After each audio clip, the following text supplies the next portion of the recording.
అదే RTV app వార్తల్ని క్షణాల్లో చదివే అవకాశం ఉంటుంది. ఒక న్యూస్ పేపర్, ఒక టెలివిజన్ ఛానల్ మీ చేతుల్లో ఎప్పుడూ ఉంటాయి.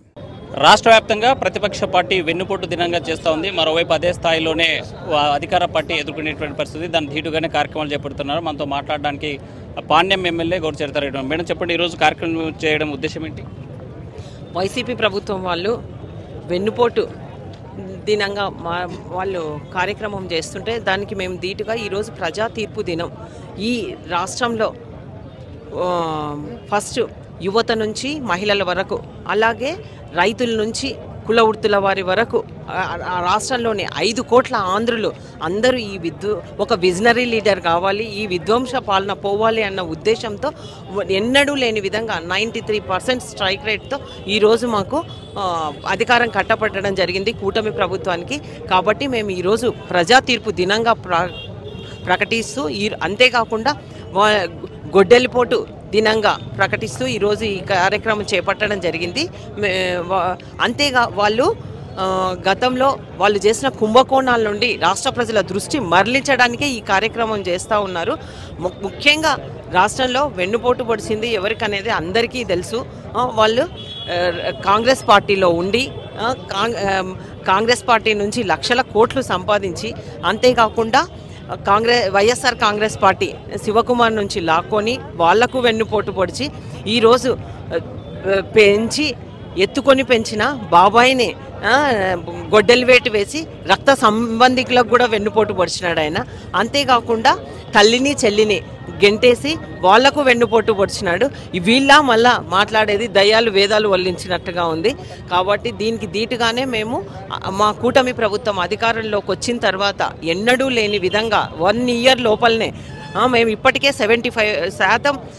70% మేము హామీలన్నీ నెరవేరుస్తూ ముందుకెళ్తా ఉన్నాం. ఏవైతే ఎన్నికల్లో హామీ ఇచ్చాం, కనీసం ఫస్ట్ వాళ్ళు గెలిచిన 1 ఇయర్లో కనీసము 10% అన్న హామీలు నెరవేర్చారని నేను ఈ సందర్భంగా అడుగుతా ఉన్నా. ఏదో గొప్పలు చెప్పుకుంటా ఉన్నారు, మేము ఇవి చేసాం అవి చేసామని. కానీ ఈరోజు రాష్ట్ర ప్రజలంతా గమనిస్తూ ఉన్నారు. కోడికత్తి, ఆ రోజు ఆ కోడికత్తిని పెట్టి ఆయనను పాపం 5 ఏళ్ళు కూడా బయటికి రానియకుండా అట్లా వెన్నుపోటు. ఈరోజు ఐఏఎస్ ఆఫీసర్లు, ఐపీఎస్ ఉన్నత స్థానం గత టీడీపీ ప్రభుత్వంలో ఎంతో పేరు తెచ్చుకున్న ఉన్నత స్థాయి అధికారులంతా ఈరోజు జైళ్లలో ఊచలు లెక్క పెట్టుకోవాల్సిన పరిస్థితి ఉంది. అంతేకాకుండా వాళ్ళు ఈరోజు ఎవరైతే రౌడీ షీటర్లో వాళ్ళను పరామర్శిస్తూ ఉన్నారు. అటువంటిది ఆ పార్టీ. కాబట్టి ఈరోజు రాష్ట్రం అంతా ఎంతో ఒక విజనరీ లీడర్ ఉండాలి ఈ రాష్ట్రానికి. అట్లుంటేనే మన రాష్ట్ర అభివృద్ధి సంక్షేమం ఉంటుంది, మన రాష్ట్ర ప్రగతి ఉంటుంది అన్న ఉద్దేశంతో ఈరోజు ఇంత పెద్ద ఎత్తున మాకు మెజార్టీ ఇవ్వడం జరిగింది. చెప్పండి, వాళ్ళేమో వెన్నుపోటు అంటారు, మీరేమో గొడ్డలు పట్టున్నారు, ఏంటది? ఈరోజు వెన్నుపోటు చేసే వాళ్లకు వెన్నుపోటు గురించి వాళ్ళు పొడిచిన వెన్నుపోటు గురించి గుర్తు చేయాల్సి వచ్చింది. ఎందుకంటే వెన్నుపోటు అనే పదము ఆ వైఎస్ ఫ్యామిలీలోనే పుట్టింది. ఎందుకని చెప్తున్నానంటే ఆ రోజు వైఎస్ రాజారెడ్డి బైరటీస్ గనులు ఒక బీసీ నాయకుడిని, ఒక పార్ట్నర్ని వెన్నుపోటు పొడిచి ఆ బైరటీస్ గనులను సొంతం చేసుకున్న ఘనత వాళ్ళది, వైఎస్ ఫ్యామిలీది. అలాంటిది వాళ్ళు వెన్నుపోటు గురించి ఈరోజు మాట్లాడుతున్నారంటే దయాలు వేదాలు వర్ణించినట్టుందని నేను తెలియజేస్తున్నాను. సొంత తల్లిని చెల్లికి ఆస్తి కోసం వెన్నుపోటు పొడిచి వాళ్ళను ఈరోజు రోడ్డున పడేసిన దుర్మార్గులు మీరు. అలాంటిది మీరు ఈరోజు ప్రజలను మరీ ఇంకొకసారి మోసం చేయాలని రోడ్ల మీదకి వస్తే నమ్మడానికి ప్రజలు ఏమీ పిచ్చివాళ్ళు కాదు. మీరు చేసిన గడిచిన 5 సంవత్సరాల్లో మీరు రాష్ట్రాన్ని భ్రష్టు పట్టించి తర్వాత రాష్ట్రంలో ఉన్న లా అండ్ ఆర్డర్ను మీ సొంత రాజ్యాంగం ఏర్పరచుకునే ప్రజలు ఇవన్నీ చూసే మీకు భారీ ఓటమినిచ్చినారు. అయినా కూడా సిగ్గు లేకుండా ఈరోజు రోడ్లకు ఎక్కుతున్నారంటే మీ పార్టీ ఇచ్చిన పిలుపు చూసుకొని మళ్ళీ మా పార్లమెంటు స్థాయి నాయకులు కూడా 7 మంది ఈరోజు 7 నియోజకవర్గాలు వేస్తుంటే ప్రజలు నవ్వుతున్నారు. మీరా ఈరోజు వెన్నుపోటు అనేది అని చెప్పి. ఎందుకంటే 151 సీట్లు ఇచ్చిన ప్రజలను వెన్నుపోటు వచ్చి ప్రజలకు మోసం చేసిన విధవులు మీరు. అలాంటిది మళ్ళీ మీరు వెన్నుపోటు అంటున్నారు. ముఖ్యంగా ఏదైతే చంద్రబాబు నాయుడు గారి అధికారంలోకి వచ్చిన తర్వాత ఆ రోజు అధికారం రాకముందు ఇచ్చిన హామీలలో కేవలం ఒకే సంవత్సరంలో 75% ఈరోజు అమలు చేసిన ఘనత చంద్రబాబు నాయుడు గారిది, తెలుగుదేశం ప్రభుత్వంది. మీరు 151 సీట్లు ఇచ్చినప్పుడు ఇదే ప్రజలకు ఒక సంవత్సరంలో ఇచ్చిన హామీలను 5% కూడా పూర్తి చేయాలని విధవలు మీరు ఈరోజు రోడ్ల మీద తిరుగుతున్నారు.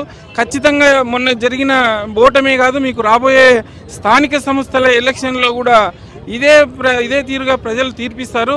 ఖచ్చితంగా స్థానిక సంస్థలు కూడా క్లీన్ స్వీప్ చేస్తామని చెప్పి నేను తెలియజేస్తున్నాను. ఇంకొకసారి ఇటువంటివి మీరు చేస్తే ప్రజలే మీకు ఇంకొకసారి గొడ్డలు చూపిస్తారని చెప్పి నేను తెలియజేస్తున్నాను. మీ గొడ్డలిపోటు దినంగా మేము ఈరోజు పరిగణిస్తున్నాము.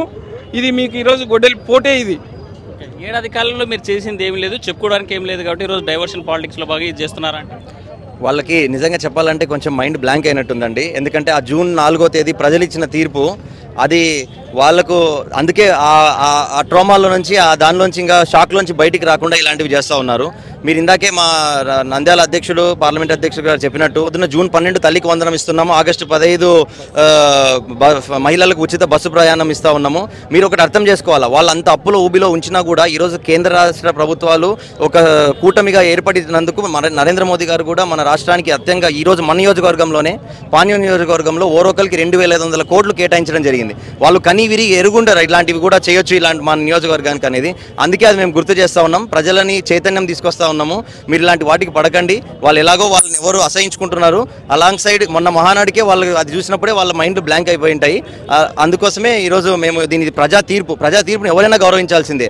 అలాంటి ప్రజా తీర్పుని ఇలా వెన్నుపోటు దినమని వాళ్ళ ప్రజలు ఇచ్చిన దాన్ని గౌరవించకుండా వాళ్ళు గౌరవం లేకుండా ఈరోజు రోడ్ల మీదకి తిరుగుతున్నారని చెప్తాను. కొత్తగా చూసుకుంటే ఈ రోజు ప్రజలు ఇచ్చినటువంటి తీర్పు ఆ ప్రజా తీర్పుకు వెన్నుపోటు దినంగా వైసీపీ చేయడం సరైంది కాదని చెప్పేటువంటి పరిస్థితి. వీడియో జర్నలిస్ట్ చంద్రశేఖర్తో హుస్సేన్ ఆర్టీవీ కర్నూలు.